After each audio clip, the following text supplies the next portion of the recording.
Welcome to Balu channel. ಒಂದು ರಾಜ್ಯದಲ್ಲಿ ಅಲ್ಲಾಳ ಬಿಲ್ಲಾಳ ಎಂಬ ಇಬ್ಬರು ರೈತರಿದ್ದರು. ಅಲ್ಲಾಳ ರೈತನು ತುಂಬಾ ಕಷ್ಟಪಡುತ್ತಿದ್ದ. ಅವನು ತುಂಬಾ ಶ್ರಮಜೀವಿಯಾಗಿದ್ದ. ಬಿಲ್ಲಾಳ ರೈತನು ಶ್ರೀಮಂತ ರೈತನಾಗಿದ್ದ ಮತ್ತು ಅವನು ಎಲ್ಲಾ ಕೆಲಸವನ್ನು ಕೆಲಸದ ಜನರ ಬಳಿ ಮಾಡಿಸಿಕೊಳ್ಳುತ್ತಿದ್ದನು. ಅಲ್ಲಾಳ ಮತ್ತು ಬಿಲ್ಲಾಳ ಎಂಬ ಇಬ್ಬರು ರೈತರು ಸೇಬು ಬೆಳೆಯನ್ನು ಹಾಕಿದರು. ಅಲ್ಲಾಳ ರೈತನು ತುಂಬಾ ಕಷ್ಟಪಟ್ಟು ತಾನೇ ಕೆಲಸವನ್ನು ಮಾಡುತ್ತಿದ್ದ. ಬಿಲ್ಲಾಳ ರೈತನು ಎಲ್ಲಾ ಕೆಲಸವನ್ನು ಕೂಲಿ ಕೆಲಸದವರ ಬಳಿ ಮಾಡಿಸುತ್ತಿದ್ದ. ಹೀಗೆ ದಿನ ಕಳೆದ ನಂತರ ಎಲ್ಲಾ ಗಿಡಗಳು ಬೆಳೆದು ದೊಡ್ಡವಾಯಿತು ಮತ್ತು ಹೂಗಳು ಬಿಟ್ಟು ಕೆಲವು ದಿನಗಳ ನಂತರ ಕಾಯಿ ಬಿಟ್ಟು ಹಣ್ಣುಗಳಾಯಿತು. ಅಲ್ಲಾಳನಾದ ಬಡ ರೈತನ ತೋಟದಲ್ಲಿ ಒಂದೇ ಒಂದು ಹಣ್ಣು ಬಿಟ್ಟಿತು ಮತ್ತು ಬಿಲ್ಲಾಳನಾದ ಶ್ರೀಮಂತ ರೈತನ ತೋಟದಲ್ಲಿ ತುಂಬಾ ಹಣ್ಣುಗಳು ಬಿಟ್ಟಿದ್ದವು. ಮತ್ತು ಬಿಲ್ಲಾಳನು ಎಲ್ಲಾ ಹಣ್ಣುಗಳನ್ನು ಕಿತ್ತು ಮಾರುಕಟ್ಟೆಗೆ ಹಾಕಿ ತುಂಬಾ ಹಣವನ್ನು ತೆಗೆದುಕೊಂಡನು. ಮತ್ತು ಬಿಲ್ಲಾಳನು ಬಡ ರೈತನ ಹತ್ತಿರ ಬಂದು, ನೋಡು, ನಿನ್ನ ಹಣ್ಣುಗಳೆಲ್ಲ ನಾಶವಾಗಿದೆ.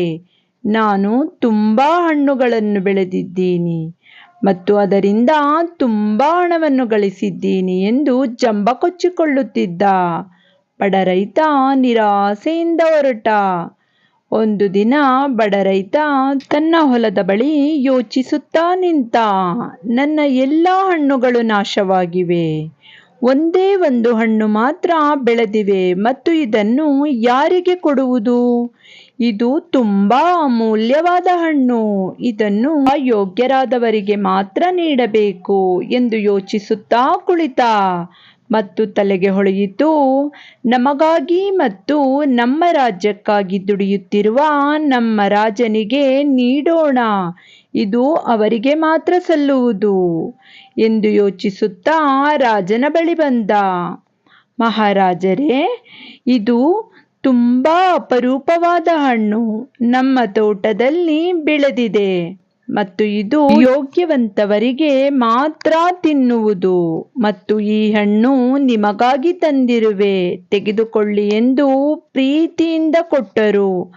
ರಾಜನು ಈ ಬಡ ರೈತನ ಮುಗ್ಧ ಪ್ರೀತಿಯನ್ನು ಕಂಡು, ತುಂಬಾ ಧನ್ಯವಾದಗಳು ಈ ಅಮೂಲ್ಯವಾದ ಹಣ್ಣನ್ನು ನನಗೆ ಕೊಟ್ಟಿದ್ದಕ್ಕೆ. ನಿಮಗೆ ನನ್ನಿಂದ ಏನು ಬೇಕಿದೆ ಕೇಳಿ ಎಂದರು. ಬಡ ರೈತ ಅಲ್ಲಾಳನು, ನಾನು ಇದನ್ನು ಪ್ರೀತಿಯಿಂದ ತಂದಿರುವೆ ಮತ್ತು ನಿಮ್ಮಿಂದ ಏನೂ ಬೇಡ ಮಹಾರಾಜರೇ ಎಂದು ಹೇಳಿದರು. ಈ ರೈತನ ಪ್ರೀತಿಗೆ ಒಪ್ಪಿ ಮಹಾರಾಜರು ಕುದುರೆ ಗಾಡಿ ಮತ್ತು ಚಿನ್ನ ದ್ರವ್ಯವನ್ನು ಚೀಲದಲ್ಲಿ ತುಂಬಿ ಕಳುಹಿಸಿದರು. ಬಡ ರೈತ ಅಲ್ಲಾಳನು ಎಲ್ಲವನ್ನೂ ತೆಗೆದುಕೊಂಡು ಬರುತ್ತಿರುವಾಗ ಶ್ರೀಮಂತ ರೈತ ಬಿಲ್ಲಾಳನು ನೋಡಿ, ಏ ಅಲ್ಲಾಳನೇ, ಎಲ್ಲಿ ಕದ್ದು ತಂದಿರುವೆ ಇದನ್ನು? ಮಹಾರಾಜರಿಗೆ ಹೇಳಿ ನಿನ್ನ ಬಳಿ ದೂರನ್ನು ನೀಡುವೆ ಎಂದ. ಅಲ್ಲಾಳನು, ಪ್ರೀತಿಯ ಬಲ್ಲಾಳನೇ, ಇದು ನನಗೆ ರಾಜರಿಂದ ನ್ಯಾಯವಾಗಿ ದೊರೆತಿದೆ. ನನ್ನ ಒಂದು ಸೇಬು ಹಣ್ಣು ಕೊಟ್ಟು ಇದನ್ನು ಉಡುಗೊರೆಯಾಗಿ ತಂದಿರುವೆ ಎಂದ. ಬಿಲ್ಲಾಳನು ಅಲ್ಲಿಂದ ಹೊರಟು ಹೋಗಿ ಒಂದು ಮೂಟೆಯಲ್ಲಿ ಹಣ್ಣನ್ನು ತುಂಬಿ ಗಾಡಿಯಲ್ಲಿ ಹಾಕಿಕೊಂಡು ರಾಜರ ಬಳಿ ಬಂದ. ತುಂಬಾ ಗರ್ವದಿಂದ, ಮಹಾರಾಜರೇ, ನಿಮಗೆ ಹಣ್ಣುಗಳನ್ನು ತಂದಿರುವೆ, ತೆಗೆದುಕೊಳ್ಳಿ, ಇದನ್ನು ತೆಗೆದುಕೊಂಡು ಚಿನ್ನ ಮತ್ತು ದ್ರವ್ಯಗಳನ್ನು ನನಗೆ ಉಡುಗೊರೆಯಾಗಿ ನೀಡಿ ಎಂದು ಕೇಳಿದ. ಮಹಾರಾಜರು ಕೋಪಗೊಂಡು, ನಿಮ್ಮ ಹಣ್ಣುಗಳು ಬೇಡ, ನಿಮ್ಮ ಬಳಿ ವಿನಯವಿಲ್ಲ ಮತ್ತು ತುಂಬಾ ಅಹಂಕಾರವಿದೆ, ನೀವು ಹೊರಟು ಹೋಗಿ ಎಂದು ಅವರ ಹಣ್ಣುಗಳನ್ನು ನಿರಾಕರಿಸಿದರು.